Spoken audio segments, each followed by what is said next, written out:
పాపం చూడండి, చావుకు సిద్ధంగా ఉన్న ఇలా ఫోటోలు చూడండి.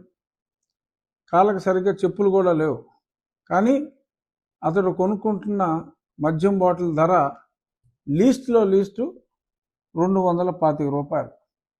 అదే గతంలో 60 రూపాయలు. నేను లెక్కలతో సహా చెప్పా.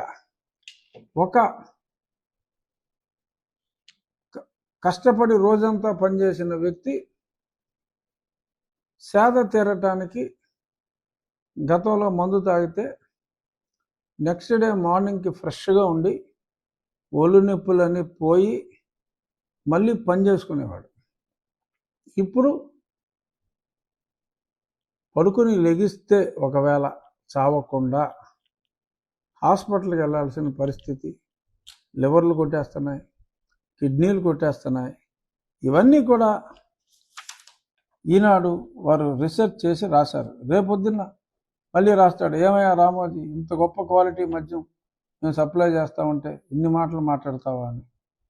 ప్రస్తుతం రాష్ట్రంలో లభిస్తున్న మద్యం తాగితే నిద్ర పట్టదు, కడుపులో మంట వస్తుంది, నోరంతా ఎండిపోతుంది, నాసి రకం మద్యం తాగటం వల్లే నా ఆరోగ్యం దెబ్బతింది అని పుట్టపర్తికి చెందిన ఒకరు వాపోయారు. నాసి రకం మద్యం తాగటం వల్ల పక్కటెముకల్లో నొప్పి, గుండెదడ వస్తుంది. వైద్యులు విశ్రాంతి తీసుకోవాలంటారు. గతంలో రోజంతా పనిచేసి రాత్రికి మద్యం తాగి పడుకుంటే ఉదయాన్నే హుషారుగా మళ్ళీ పనికి వెళ్ళేవాళ్ళం. ఇప్పుడు ఉదయం లేవలేకపోతున్నామని గుంటూరు మిర్చియార్డులో కూలీగా పనిచేసే వ్యక్తి వివరించాడు. ఇది ఒకరు చెప్పేది కాదు, 2 సంవత్సరాలుగా నేను ఈ మాట విని 3 ఏళ్ల క్రితం శాంపుల్స్ కలెక్ట్ చేసి పంపిస్తే ఆ తర్వాత ఎస్జిఎస్ వాడు నాకు ఫోన్ చేసి, సార్ ఇంక మీరు శాంపుల్స్ పంపొద్దు, మేము చెయ్యం, మాకు రాష్ట్ర ప్రభుత్వం నుంచి బెదిరింపులు వస్తున్నాయి అని చెప్పి పాపం వాళ్ళే హ్యాండ్స్ అప్ అన్నారు.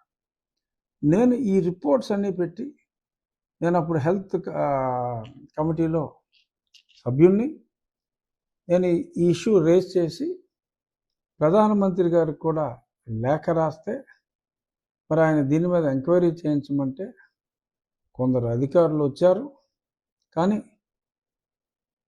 దురదృష్టం, మరి వారు ఇనిషియల్ రిపోర్టు నేను చెప్పింది కరెక్ట్గా అన్నట్టే ఉంది, కానీ తర్వాత మరి కొన్ని శక్తులు వారి నోరు మూయించినట్టుగా తెలిసింది.